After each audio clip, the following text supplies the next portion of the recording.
My family abandoned me for being gay at 16, but when they discovered I organized luxury weddings, they demanded I help my sister, who hated me. So I gave them something they'll never forget. I'm 28 years old. I work at a wedding planning company. And honestly, I never thought I'd end up here. But well, life surprises you, right? What I want to tell you about is something that happened a few months ago, and that still has me kind of shaken up. Because basically, my family, the same family that threw me out on the street when I was 16, decided that now they cared about my existence, but only because they wanted something from me. And when I say they threw me out on the street, I'm not exaggerating. They literally kicked me out of the house the day I told them I was gay. Like, my mother, Donna, looked at me like I was trash and told me I had until the end of the day to get my stuff out. And my father, Paul, wasn't even there. He was at work like always, avoiding any kind of emotional confrontation. I guess I should start there, with that horrible day when I was 16, because that explains everything else. We lived in a kind of small town, nothing special, and I'd known for years that I was gay, but obviously I'd never said anything because you know how it is in conservative families. You figure out pretty quickly what things you don't talk about. My sister Isabella was like 14 at the time. My brother Nathan was 19 and didn't live with us anymore. And basically, I was the middle one that nobody noticed much until I did something they didn't like. The day I told them was a total disaster.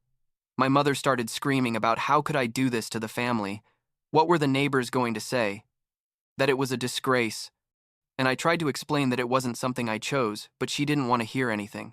She just kept screaming and crying like someone had died. My father came home like 2 hours later. My mother had already told him everything over the phone, and he just looked at me and said, "Your mother is right. You can't stay here if you're going to live like this." So I left. I had a backpack with clothes, my laptop, a few books, and basically nothing else. What saved me was my best friend, Megan. She and her family let me stay at their house. I slept on their couch for like 6 months until I got a part-time job and could rent a room in a shared apartment. Megan literally saved my life. I don't know what I would have done without her. Probably would have ended up on the street or worse. Her parents were incredible. They never made me feel like a burden. They treated me like part of the family. They asked me how I was doing. They made sure I ate well. Basic things that my own family never did even before they kicked me out. The next few years were hard but also good, you know? In that way where you overcome something horrible and come out stronger on the other side. I finished high school living in that shared room, working as a waiter and doing delivery. Then I started studying event design at a technical school because I'd always liked organizing things. And when I was 21, I got a job at this wedding company where I am now. Thing is, it turned out I was pretty good at this. Like, really good. Because I understand people. I know how to listen to what they want even when they can't explain it well themselves. And I have a good eye for details. Over time, I moved up, making connections in the industry, getting to know vendors, photographers, event spaces, DJs, florists, that whole world. My boss, Laura, has always been super supportive. She knows my story, and from the beginning, she told me that if I worked hard, I was going to go far in this company. During all these years, from when they kicked me out until now, my family never tried to contact me. 0 calls, 0 messages, nothing. Isabella blocked me on all social media. Nathan sent me a message like a year later saying I should apologize to Mom and Dad, but when I told him they were the ones who kicked me out, he just stopped responding. My parents acted like I never existed.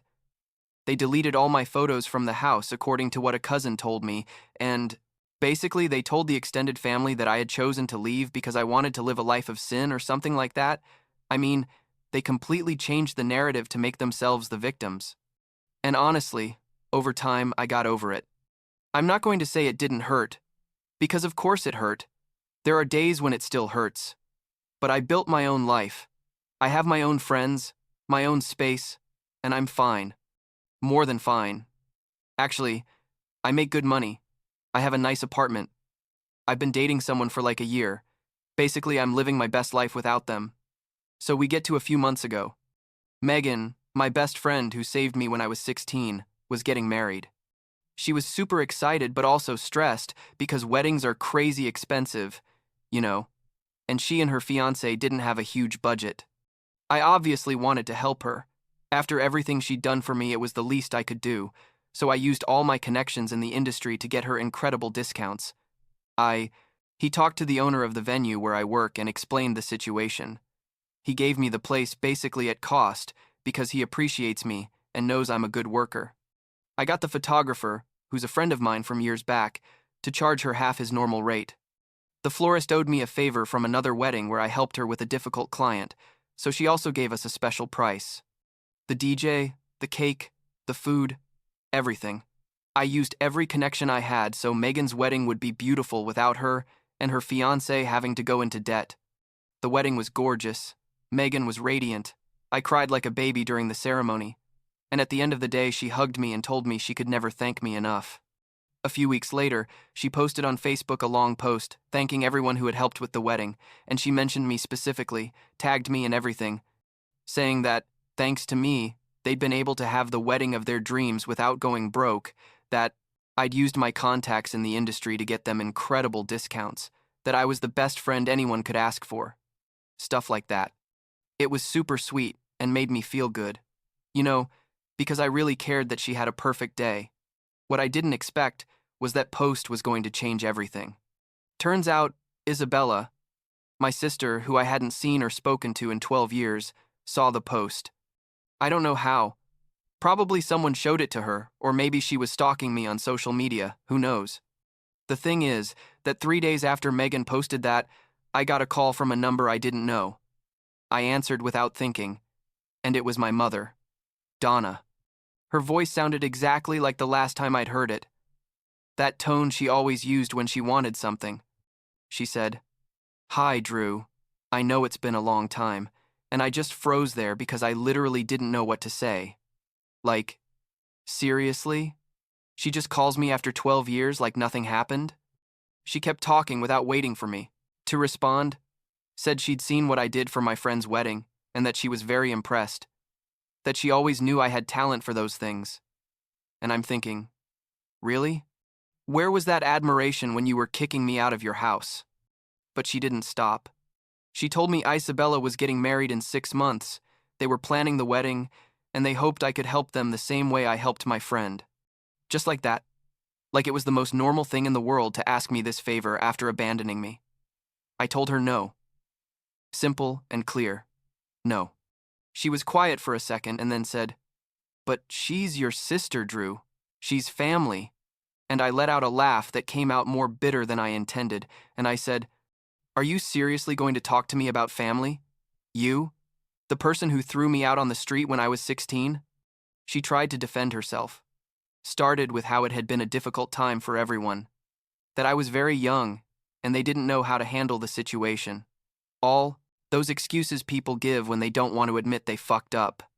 I told her I wasn't going to help with Isabella's wedding, that she had blocked me everywhere for years, that she never tried to contact me, that clearly she didn't care about having a relationship with me until she needed something, and that the answer was no.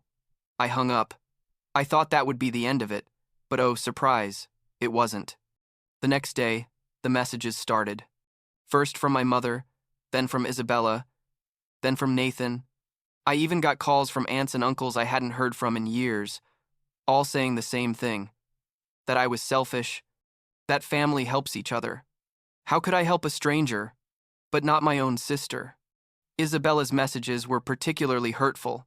She told me she always knew I was a bad person, that it disgusted her to have a brother like me, that it was typical of gays to be dramatic and selfish, stuff like that. Nathan sent me like 10 super long emails trying to make me feel guilty, talking about family responsibility and how mom and dad had made a lot of sacrifices for us. And I'm thinking, what sacrifices did they make for me exactly? Does throwing me out on the street count as a sacrifice? I blocked everyone. Every number, every social media account, everything. I thought, okay, that's it.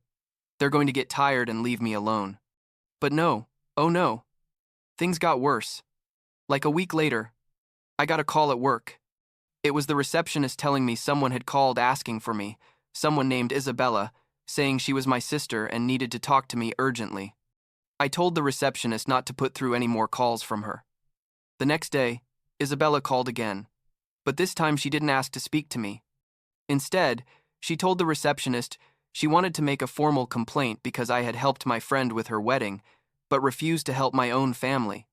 That it was favoritism and unprofessional, and I don't know what else. The receptionist, who's a sweetheart, told me everything, and I had to explain the whole situation to her, that my sister was basically harassing me. Laura, my boss, found out what was happening and called me to her office. I thought she was going to scold me or something, but instead she asked if I was okay, if I needed help, and told me if my family kept contacting work, she was going to take action. Made me feel very supported, honestly. But Isabella didn't stop there. She started posting things on Facebook. First, it was a vague post about the hypocrisy of people who help strangers but ignore their own family.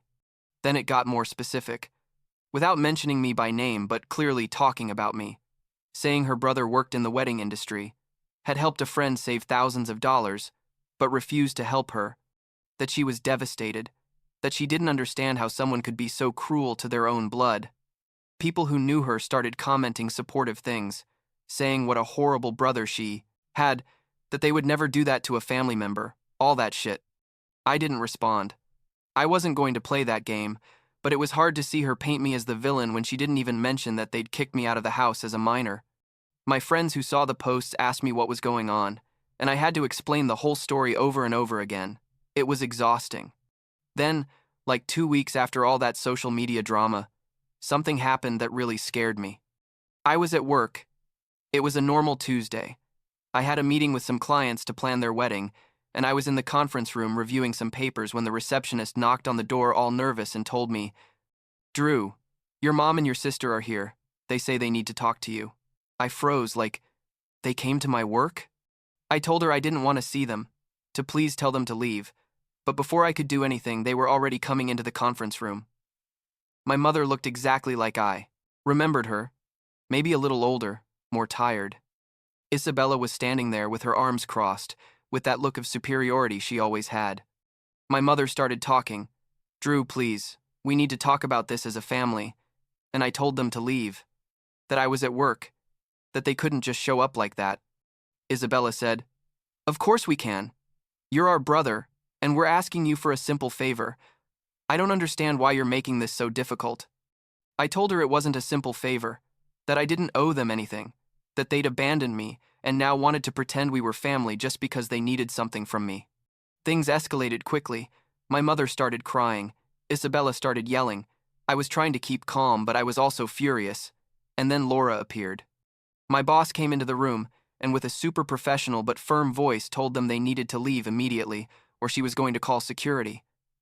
My mother tried to explain the situation to her, but Laura just repeated, "You need to leave now," and escorted them to the exit. Afterwards, she asked me if I wanted to go home early, that she understood if I needed time to process everything, but I told her I'd rather keep working, that I needed the distraction. That night, I got to my apartment emotionally exhausted and found an envelope in my mailbox. It was a wedding invitation. From Isabella. Inside was a handwritten note that said something like, "I know we've had our differences, but I hope you can put the past behind you and celebrate this special day with me. It would be an honor to have my brother there." And it also had a list of things she needed for the wedding with estimated prices next to them. Basically, she was sending me a bill disguised as an invitation. I threw it in the trash without thinking twice. I blocked all the numbers I had from my family, changed my privacy settings on all social media, basically tried to make myself invisible to them. It worked for like a week, until my mother got a new number and called me again.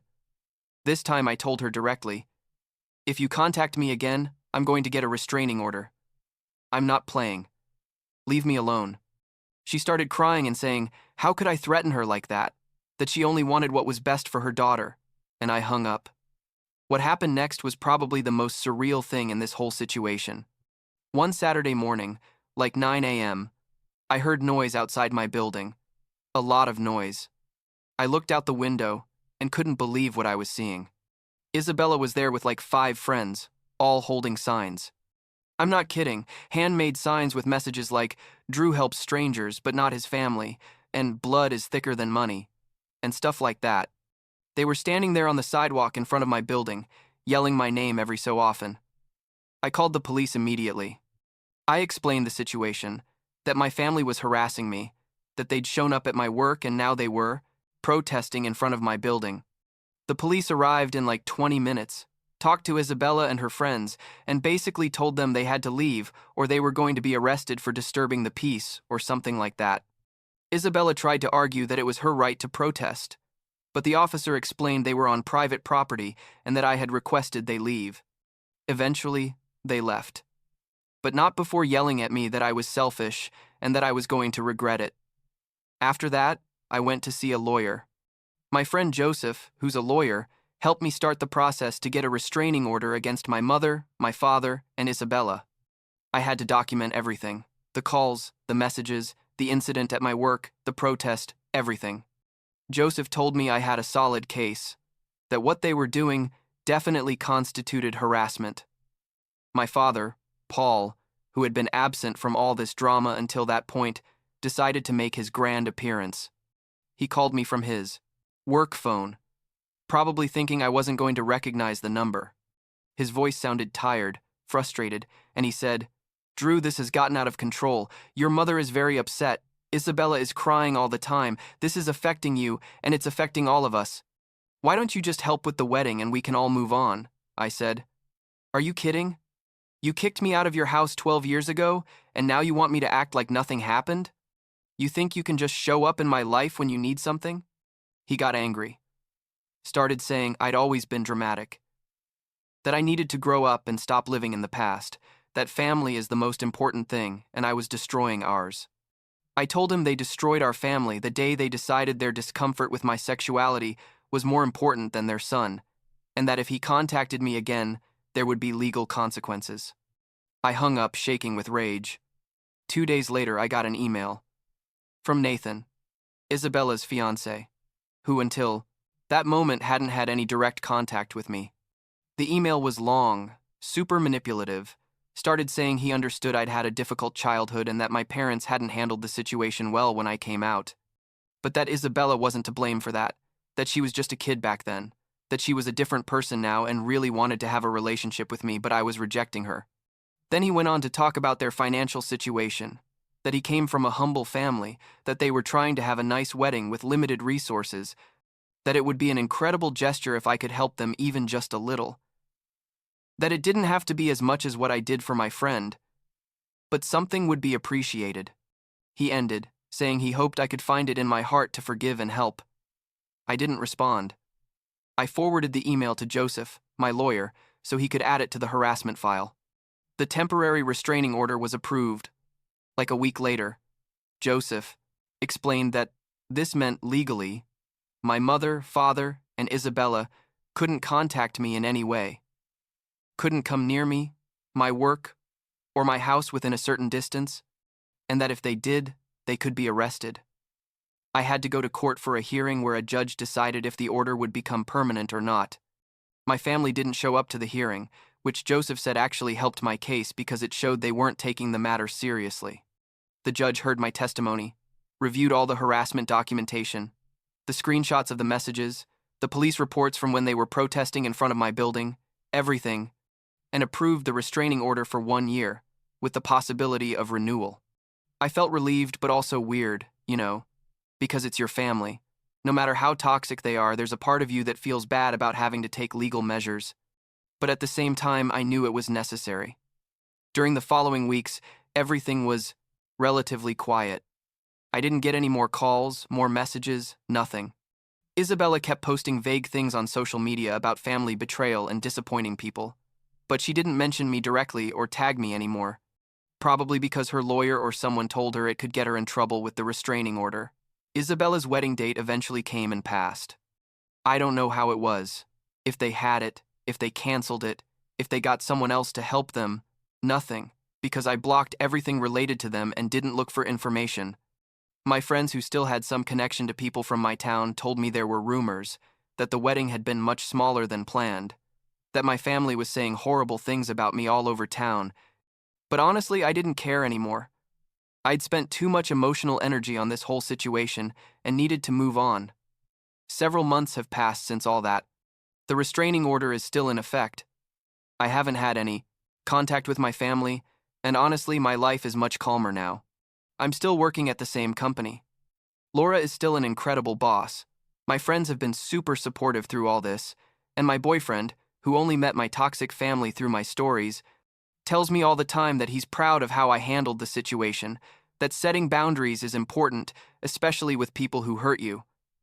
Sometimes I feel guilty. I'm not going to lie.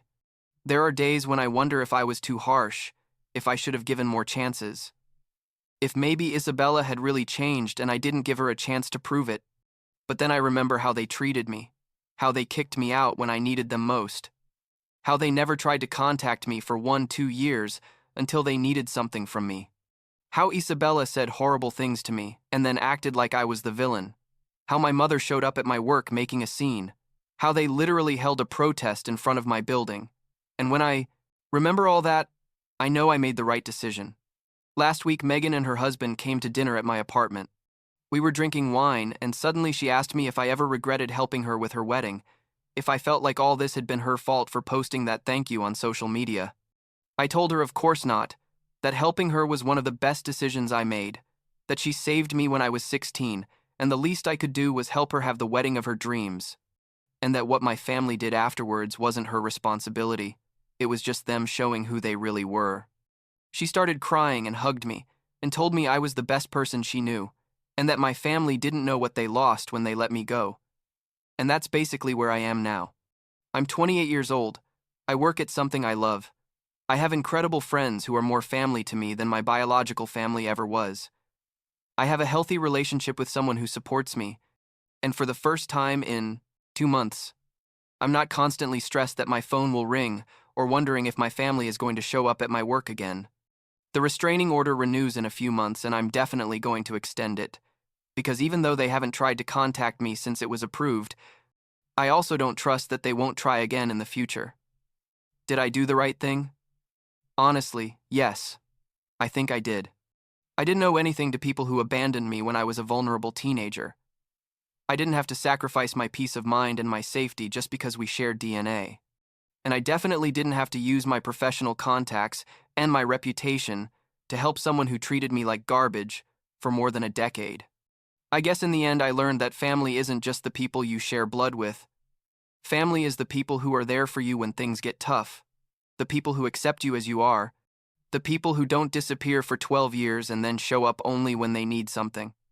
And, under that definition, my real family is Megan and her family, my friends, my boyfriend, my boss who supported me when my mother showed up making a scene at work. They're my family, and I'm okay with that.